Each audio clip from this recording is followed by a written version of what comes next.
El poder prohibido en esta sección de vídeos ha demostrado algo que genuinamente todos sabíamos y no se tenía que demostrar. Es un poder que potencia a magnitudes inimaginables hasta al guerrero más débil o el menos capacitado. Hemos visto hasta el momento a villanos espectaculares y personajes antagónicos increíbles que serían una completa pesadilla con esta energía, pero que con la escala de AF y con un Goku en condiciones podría incluso decir que estaría controlado. Ese modo de pensarlo cambia por completo el día de hoy, dado que en este punto hablaremos de anomalías mortales cuyo poder y experiencia escapan de toda lógica. Esta tríada de guerreros no son necesariamente malignos, pero sí víctimas de las circunstancias y del destino. Eso sí, aunque dos de ellos son Saiyajin, lo que en principio haría de esto menos interesantes al ser básicamente Super Saiyajin 10, estas dos versiones son completamente diferentes a las de otros mortales. La idea en ese caso es ver si estos tres guerreros son más o menos poderosos que los demás conjuntos que hemos comentado, pero eso se irá juzgando al desglosar todos sus poderes y habilidades. Tomando todo eso en cuenta, ahora veamos cómo sería el poder prohibido en los siguientes tres personajes de Dragon Ball F.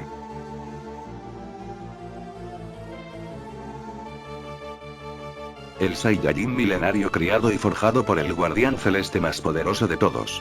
Demillari tenía absolutamente todos los recursos y la fortuna para ser el guerrero más trascendental de la historia, pero el egoísmo mortal terminó corrompiéndolo irremediablemente. Demillari podría parecer alguien con la capacidad real de dominar el poder prohibido fácilmente, pero la realidad es totalmente distinta.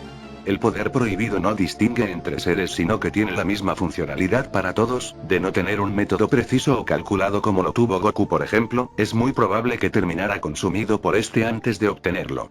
Ahora, de poder acceder al Super Saiyajin 10, el efecto en este guerrero sería extrañamente negativo. Demillari es de los pocos seres en el cosmos que curiosamente posee una transformación que va incluso más allá del Super Saiyajin 10. Si bien la décima fase le daría habilidades de control existencial que su Super Saiyajin celestial no tiene, su poder físico se vería considerablemente disminuido, dado que vimos la diferencia entre este y Goku cuando se enfrentaron. Es evidente que el poder de Demillari en Super Saiyajin 10 sería bastante superior al de Goku en Super Saiyajin 10, pero la diferencia entre un Demillari Super Saiyajin 10 y un Demillari Super Saiyajin celestial sigue siendo bastante grande. Además, de que no le valdría la pena una fase así al tener que manejar semejante riesgo de quedar extinto por utilizarla. En todo caso sería una fase complementaria la cual solo usaría en cosas muy puntuales como cambiar el tiempo, la realidad o el multiverso mismo si así lo deseara.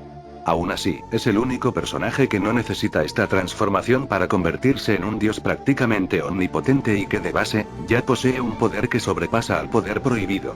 El cómo lo conseguiría, como ya lo dije, sería difuso, puesto que debería instruirse demasiado sobre dicho poder.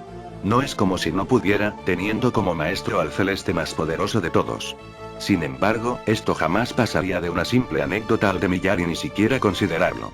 Este es uno de los casos más curiosos de todos, por lo que entonces, sin alargarlo más, pasemos al siguiente personaje.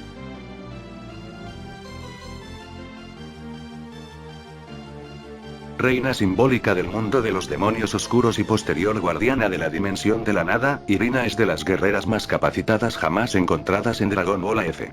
Al punto de su muerte, no se sabe hasta qué punto llegaban sus poderes, puesto que ésta los usó para sacrificarse y no para pelear. Sin embargo, pocos mortales son tan conocedores de las energías de otros mundos como lo es esta guerrera. Irina sí que sería capaz de idear ella misma una manera de materializar el poder prohibido en su cuerpo, pero jamás lo haría entendiendo el peligro que representaría la desaparición de su alma. Aún así, como vimos en su momento cuando Karat invadió su mundo, esta no teme tomar estas decisiones suicidas si así lo amerita la situación. De obtener el poder prohibido, Irina automáticamente se convertiría en la guerrera más poderosa de todas, siempre que no tomemos en cuenta deidades y otros ciertos Super Saiyajin 10 que tendrían cualidades especiales. Irina, además de un poder físico descomunal que supera al Super Saiyajin 5 sin transformaciones, posee conocimiento de técnicas antiguas extremadamente poderosas y peligrosas aprendidas de cuanto guerrero encontrara en la dimensión del vacío. Esta estaría por encima de la media de un Super Saiyajin 10, obteniendo encima todas las habilidades especiales que la transformación otorga. No obstante, más allá de ello sigue siendo una mortal superpotenciada por las circunstancias, por lo que su tiempo de existencia en este estado sería corto, al igual que cualquier Super Saiyajin 10. Irina conoce magia antigua y no le tomaría mucho adivinar que dicho poder toma como combustible el alma del portador. Rápidamente entendería que tomar otras almas serviría para alargar su existencia, pero debería hacerlo de manera masiva, lo cual se sabe jamás haría. De acceder al poder prohibido, el alma de Irina estaría sentenciada, pues esta no sería capaz de destransformarse como Goku, por ejemplo. Irina sería de los usuarios más poderosos del poder prohibido, pero al mismo tiempo uno de los que más desventajas tendría. Todo lo contrario al último personaje del vídeo.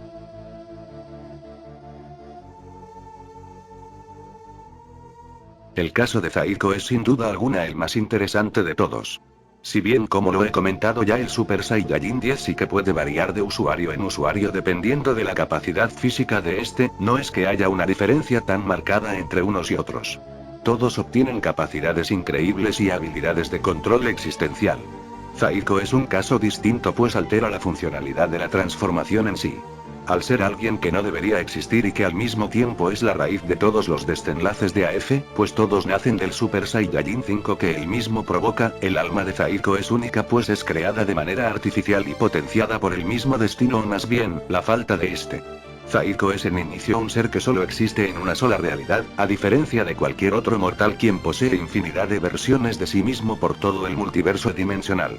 No es hasta su extinción en su batalla contra Cellbuzzer que esto cambia y Zaiko ya es parte del multiverso al haber creado líneas de tiempo de sí mismo con sus propios hechos. Antes de eso, el alma de Zaiko era tan pura que solo la mitad de este fue suficiente para crear no a uno, sino a dos Super Saiyajin 9 como lo fueron Goku y Vegeta, y aún así, lograr usar otro Super Saiyajin 9 y 9 completo en sí mismo. Zaiko no podía usar el poder prohibido debido a que no tenía una manera de hacerlo efectivo, y ya cuando idearon la estrategia perfecta su alma ya estaba incompleta. Por lo tanto, si Zaiko hubiera sido el primero en usar el Super Saiyajin 10, no solo sería el Super Saiyajin 10 más colosal de todos, sino uno que muy probablemente podría durar mucho más tiempo antes de que su alma se extinguiera por completo. Está de más decir que este sería muy superior a todas las otras versiones que hemos visto hasta ahora, pero esto con una sola condición.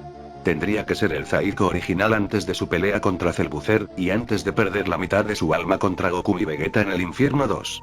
Un Zaiko posterior a esto en otra realidad tendría el mismo resultado que cualquier otro Saiyajin 10 que, aunque es brutalmente poderoso, no sería nada comparado a su versión original, quien sería prácticamente un dios definitivo que solo podría ser detenido por Tengu con serias dificultades, o para evitar males mayores a la existencia, por el propio Omega.